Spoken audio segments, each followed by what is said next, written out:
If you think spending $500 on a single fish is insane, I've got some genuinely terrifying news for you. By 2030, this blue cichlid isn't going to cost $500 anymore. It's going to cost as much as a down payment on a car. And no, it's not regular inflation. And it's not just African import logistics being a mess. It's your living room. It's the actual square footage of the place you live in. That's the real problem here. And I promise that'll make sense in a minute. Bro, we are completely cooked. I mean that sincerely, not as a bit. And here's the part I actually need you to sit with, because it's the whole reason I'm making this video. By the end of this, you're not just going to understand why that massive 6-year-old male Moba Zaire sitting in the back tank at your local store costs $500 right now. You're going to understand why some genuinely smart breeders already made their move on this 2 years ago. Quietly, while everybody else was still standing there laughing at the price tag, same as you probably just did. Once I tell you what they did, you're going to look at your own tank completely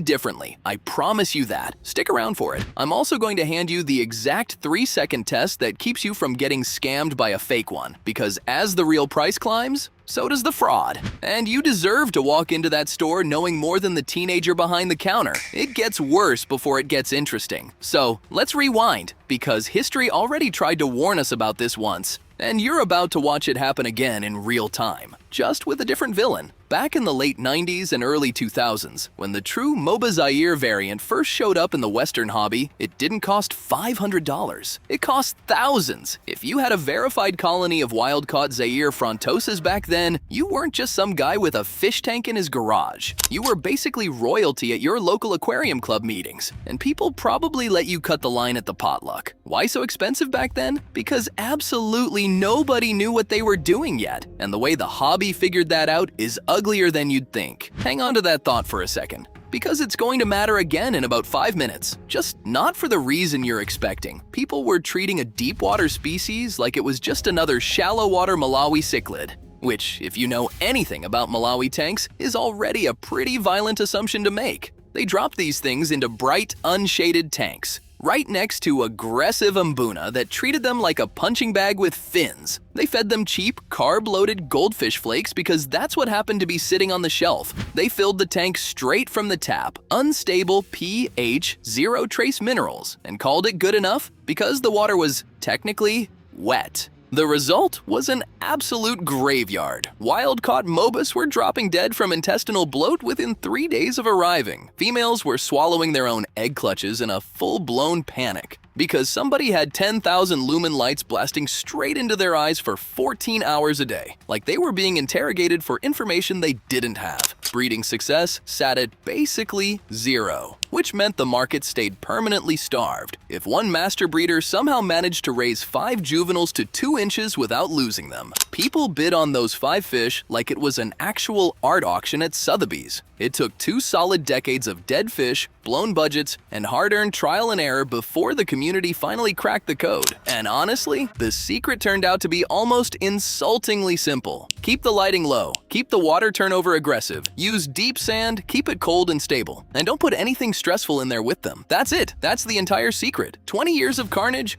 just to land on 5 bullet points you could read off some forum post in about 11 seconds today. So here we are now. Information is everywhere. You can pull up a 5-minute video and learn the exact water chemistry of Lake Tanganyika like it's nothing. You can order German-formulated spirulina pellets shipped straight to your door. You can build a fully automated drip system in your basement over 1 weekend if you're bored enough. The secret's out. Everybody knows how to keep these things alive now. Everybody knows how to condition a female. So why hasn't the price crashed down to $20 like a common convict cichlid? The way it honestly should have if information was ever really the bottleneck? Because knowing the secret doesn't change the biology. And you cannot out-Google a fish's reproductive cycle, no matter how many tabs you have open. This is exactly where you personally get stuck if you ever try this yourself. So let me walk you through it. First problem, and it's brutal. Growth time. Breed guppies, you're waiting 2 months tops. Mbuna, maybe 6. Try a Moba Zaire. And you're waiting 4 to 6 years. 4 to 6 years of feeding, filtering, heating, and babysitting a 200-gallon display before a female even thinks about dropping her first clutch. That's not a hobby project at that point. That's basically a mortgage with fins. Except instead of dollars, you're paying it down in fish flakes,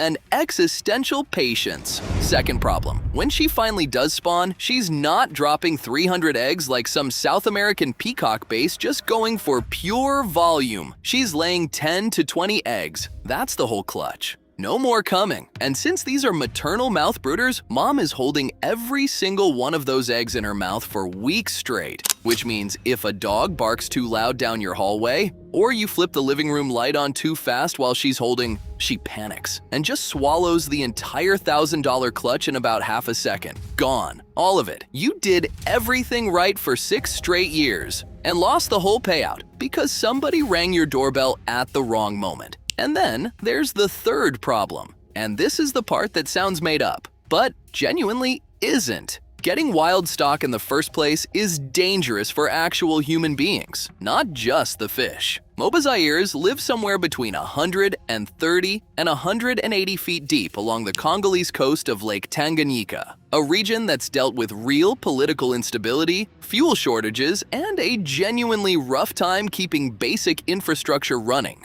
Local divers go down into pitch-black water with gear that would make a modern diving instructor break out in a full sweat. They catch these fish by hand, and then have to stick a needle straight into the fish's swim bladder. They call it venting, just so the internal pressure doesn't cause it to basically explode on the way back up. You're not just paying for the fish that made it to your tank, you're covering the overhead of the ones that didn't. And honestly, the risk taken by the guy who went down after them. That's the real supply chain sitting quietly behind your local fish store's back display. And nobody mentions any of that while you're standing there squinting at a price tag. Now here's where it gets genuinely bad. And this is the part I actually promised you. The thing almost nobody in this hobby has connected yet. The obvious assumption everybody makes is, okay, fine. Now that we've cracked the breeding code, local breeders are just going to flood the market with F1 juveniles. And the price is going to crash, right? Wrong. Dead wrong. The exact opposite is happening right now, quietly enough that you've probably had no idea it was going on around you. Remember that ignorance problem from 20 years ago I told you to hold on to? It's back, except this time, it's not about not knowing how to keep the fish alive. It's about not having anywhere left on Earth to put it. Look at where housing is actually heading around you right now. Basements, 2-car garages, spare rooms. That stuff is turning into a luxury most people simply can't touch anymore. Cities are getting denser. Developers keep bulldozing single-family houses and slapping up endless rows of tiny one-bedroom units and micro-studios in their place. So answer me this, genuinely, no judgment. Where exactly are you putting an 800-liter, 6-foot, 1-ton display tank in a 45-square-meter apartment? You're not. That's the whole answer. You physically are not. Try it anyway, and here's what actually happens. Your landlord shows up with an eviction notice before the hose even finishes filling the tank. Your floor starts audibly groaning under 2,000 pounds of water it was never built to hold, and your living room quietly turns into a hallway with a glass wall running down the middle of it, which is a great look. If you're going for abandoned aquarium documentary. And here's the part that actually matters. The guy who used to be the backbone of this entire market, the die-hard hobbyist running 8 150-gallon tanks out of his basement, cranking out 50 high-grade F1 juveniles a year, and quietly keeping local prices stable, his kid doesn't have that basement. His kid's in a 1-bedroom apartment with 0 floor space for so much as a single grow-out tank, let alone 8 of them. The entire home breeding infrastructure that used to keep this hobby affordable is collapsing under you right now. Not because anybody forgot how to breed the fish, but because nobody has anywhere left to physically put the tanks anymore. So let's actually connect the dots here, because once you see the full picture, it gets a little unsettling. Demand's still sky high. You still want the velvet blue king of Tanganyika sitting in your living room. Don't even pretend otherwise. Wild imports are dropping fast thanks to fuel costs, political instability, and export restrictions. Captive breeding is quietly collapsing because an entire generation of hobbyists physically cannot house a grow-out rack anymore. And the biology hasn't budged an inch, still stuck at 4 to 6 years, no matter how good anybody gets at this. When supply keeps sliding towards 0, while demand stays exactly where it's always been, you already know what happens to the price. That's not even a fish question anymore at that point. That's just basic math, and you're standing right in the middle of it. By 2030, tracking down an authentic certified Moba Zaire isn't going to be a save up a few $100 situation anymore. It's going to be closer to hunting down an original vintage Rolex at a random gas station and somehow actually finding one behind the counter. And here's the payoff I promised you. Some of the sharper, more veteran breeders already figured all of this out a couple years back. You know what they did? They pulled their mature colonies completely off the market, deleted the sale listings, quietly moved their breeding groups into private setups nobody's watching. Right now, while you're sitting here listening to this, they're just feeding their colonies, letting them mature out into full 8-inch adults, and waiting. Because in 3 or 4 years, once the market's completely dried up, they're going to start listing those exact same fish for $3,000 to $5,000 a head. And people are going to pay it. Happily. At that point, it's not really a fish anymore. It's an appreciating asset that happens to have fins, sitting in somebody's basement like a vintage watch collection that occasionally needs feeding. And somewhere out there, some guy already made that call while you were still deciding whether $500 was a joke. Because by 2030, having a full mature Moba colony in a 6-foot display isn't going to say, "I like fish" anymore. It's going to say, "I own enough real estate to legally support 2,000 pounds of water in one room." And that's a flex most people simply won't be able to fake their way into. It's the aquatic equivalent of parking a Ferrari in your living room, except the Ferrari eats spirulina pellets and occasionally eats its own kids out of pure stress. Okay, now the part where I actually keep you from getting scammed like I promised. As the real price climbs, the fake market climbs right along with it, and you are exactly the buyer they're hoping walks through that door. Shady sellers are grabbing cheap Kigoma, Burundi, or Zambia color morphs, blasting them under heavy blue spectrum lighting, lightly starving them just enough to sharpen up their dark bars, and reselling them online as pure Moba Zaires for $300 to people who don't know any better yet. At an 1.5 inches long, telling a genuine Zaire from a $15 Burundi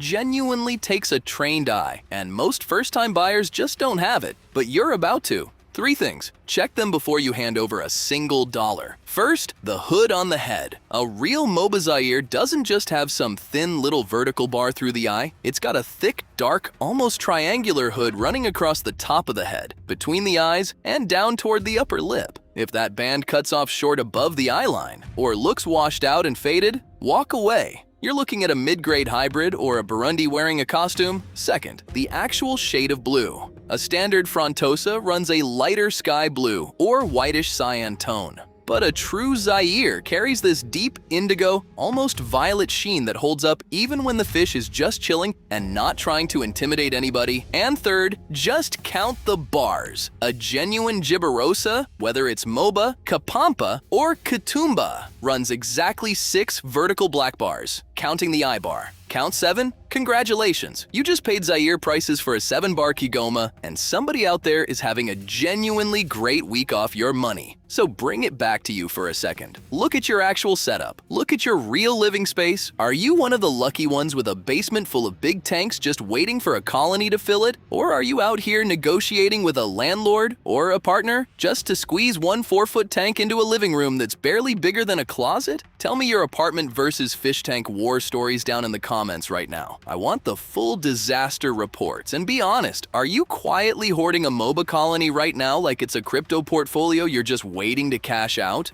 Look, if this is the kind of stuff you actually want to know before you drop money on a fish, not the sanitized care sheet version, the real one, that's literally the only thing we do here on Dark Cichlids. No fluff, no sponsored nonsense, just the ugly truth about what you're actually buying. So if you're new, hit subscribe now, because next week's breakdown is going to make this Moba situation look like a bake sale. And if you think a $500 blue giant sounds insane, wait until you see what happens when you drop Lake Malawi's most unhinged African rift lake killers into that exact same crowded tank equation. Click the video right on your screen to see Lake Malawi's most beautiful psychopaths, and I'll meet you right over there. Because remember, the aquarium industry will happily sell you a lot of things without much explanation, and it'll let you find out the hard way exactly what a fish is actually worth. So, yeah, $500 for now. Terrifying news indeed. Stay dark, see you in the next one.